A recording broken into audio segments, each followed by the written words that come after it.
అలా వెంకటేశ్వర స్వామి వారికి రాత్రి దండలు ఒకలా వేస్తే తెల్లవారేటప్పటికి ఒకలా మారిపోయేవి. ఎవరు చేస్తున్నారని ఒక రోజున అనుమానం వచ్చి ఒక మహంత్ గుదిలో నక్కి పడుకున్నాడు చూద్దామని.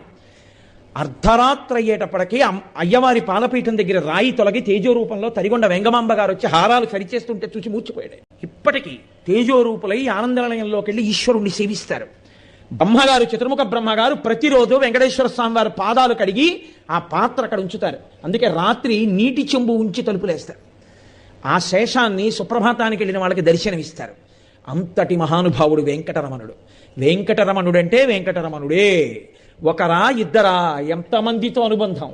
వారం రోజులు కాదు, కొన్ని నెలల పాటు వెంకటరమణుడు భక్తులు చెప్తూ వెడితే ఎన్ని యుగాలలో ఎంతమంది ఆ వెంకటాచల క్షేత్ర స్పర్శ చేత పునీతులయ్యారో, ఎంత ఆనందం పొందారో.